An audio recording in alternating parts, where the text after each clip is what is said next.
ہمارے پاس جب لوگ آتے ہیں اور وہ داخل طریقت ہوتے ہیں تو ہم جو بنیادی چیزیں ان کو بتاتے ہیں تو ان میں سے ایک چیز یہ لازمی بتاتے ہیں کہ رزق پاک نہیں ہوگا تو باطن روشن نہیں ہوگا. یہ بنیادی بات ہے. اگر رزق پاک نہیں ہے تو میرے حضور نے ارشاد فرمایا کہ ایک بندہ سفر کر کے کعبۃ اللہ کے صحن میں پہنچتا ہے اور کعبے کے پردوں کو تھام رہا ہے, وہ یمد یدیہ, اور لمبے لمبے ہاتھ کر کے کہتا ہے اے اللہ, لیکن اس کا کھانا حرام ہے, اس کا پینا حرام ہے, اس کا لباس حرام ہے, وہ غذی بالحرام, اس کو غذا حرام سے دی گئی ہے. میرے حضور نے فرمایا اس کی کوئی دعا قبول نہیں ہوگی.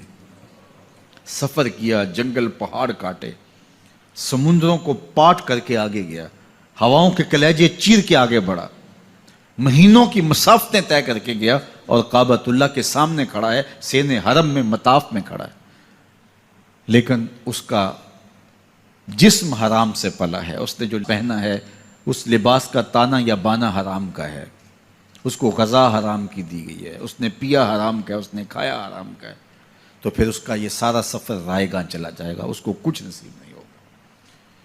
تو سب سے پہلی شرط اس عنوان سے عقل حلال ہے. اس کے بعد پہ صدق مقال ہے کہ آپ کی زبان جھوٹ نہ بولے. جب کوئی شخص جھوٹ بولتا ہے, روحانیات تو دور کی بات ہے, اللہ کے فرشتے اس سے 1 میل دور ہٹ جاتے ہیں.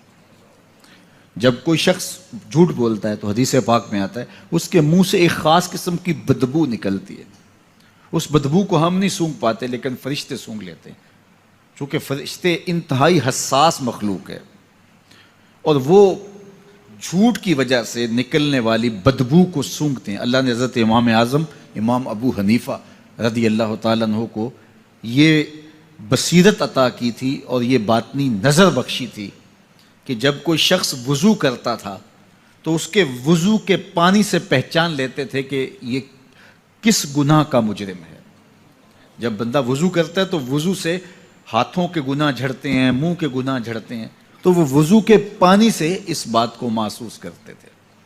اللہ نے ان کو وہ بصیرت عطا کی تھی, لیکن انہوں نے اللہ کی بارگاہ میں عرض کی مالک مجھ سے یہ چیز چھین لے, یہ چیز مجھے نہیں چاہیے. لوگوں کے بارے میں جو ہے وہ ایسا گمان پھر پیدا ہوتا ہے.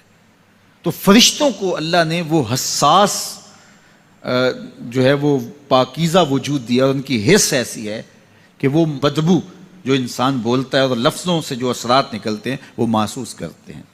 تو جب کوئی شخص جھوٹ بولتا ہے تو اس کے جسم سے, اس کی زبان سے جھوٹ کے ساتھ بدبو نکلتی ہے. اللہ کے فرشتے 1 میل دور تک پیچھے ہٹ جاتے ہیں.